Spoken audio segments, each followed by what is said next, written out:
When the first white man came up the river, we chased them away like the eagle chases the mouse and the rabbit. But as more white men came, they filled the valley like the stars in the pathway of the night sky.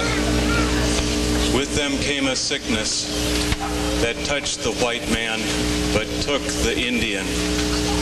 The fever took whole families. Entire villages were wiped out. Many bodies lay unburied in the sun.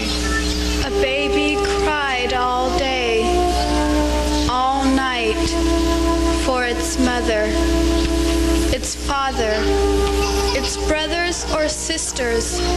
No one would come. Our people once filled this valley. At a spot not far above the falls, our women gathered roots and berries. Our men hunted the deer and the elk. To the Chinook, we paid tribute for fishing rights. We moved often, but always returned to the place beside the river called Champoeg. It is quiet now. When the white man came, our small, peaceful tribe offered little resistance to the loss of our lands. Diseases brought by sailors and trappers exterminated our tribes, and future generations will know little about the Native American. Now, too many of the names are only memories. Nez Perce, Spokane, Umatilla, Idaho, Dallas, Chinook, Clatsop,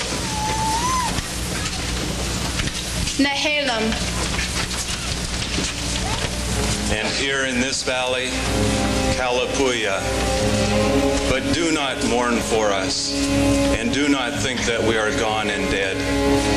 This was not our land. No man can own the land.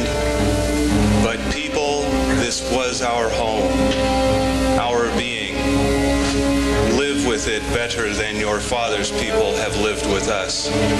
Or someday, too, the names of your tribes will be no more.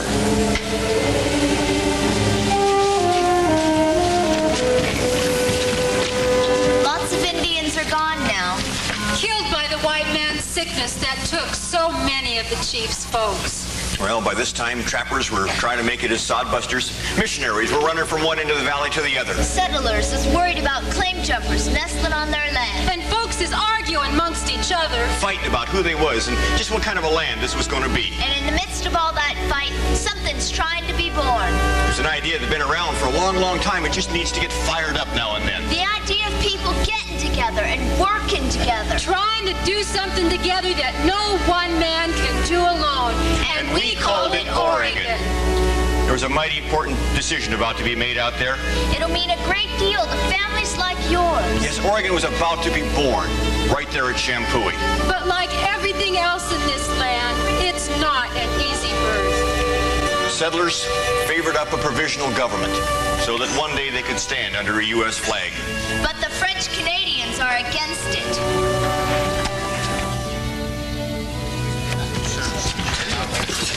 Well, Matthew and Lucien. You old loop-throughs. Sure, vote right, Lucien. For the report. We gotta have a government. You know, we were just talking about that, Matthew and I. But with a government, there's always taxes. Taxes, ho. I've been American 33 years, my friend, and never paid 4 bits in my life. You see, Lucien? But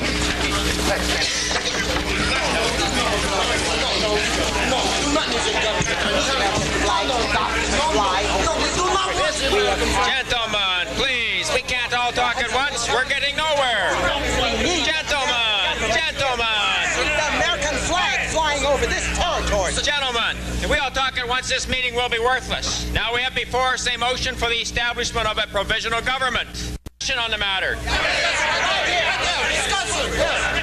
Please, one at a time. Yes. Okay, now you're going to hear some good speaking, huh? We, the Canadian citizens of the Willamette, considering with interest and reflections a subject which unites the people at the present meeting, present to American citizens, and particularly the gentleman who calls this meeting, the unanimous expression of our sentiments that we oppose the regulations anticipated and that we do not wish a provisional mode of government too self-interested and full of degrees useless to our power and overloading the quality instead of improvement. True. That we will not address any petition to the government of the United States. That's true. As Americans, I say we can't permit that.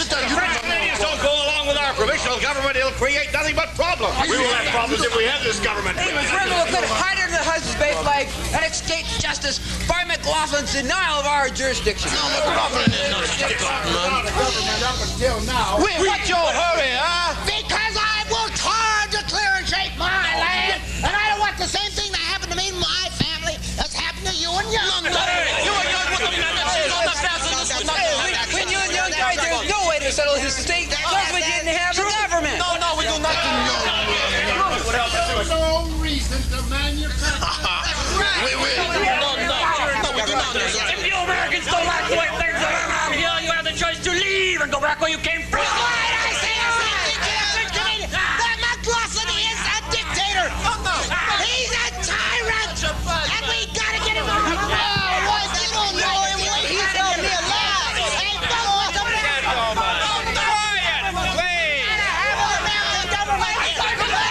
All those in favor of the report of the committee for the establishment of a provisional government under the United States flag signify so by saying aye. Aye. Opposed? No! Gentlemen, the vote is closed. We must have a showing of hands. All those in favor? All those in favor? Who's for the divide? All in favor of the report and organization? Follow me.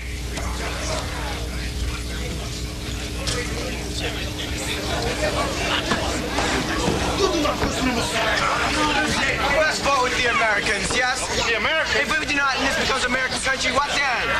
Well, you know, I'm afraid of those taxes. They will eat us up. No, they're not going to taxes. Remember Missy Meek? He lived here all his life and paid no taxes at all. He never had enough. The vote is for a provisional government someday under the United States flag. Three cheers for our side.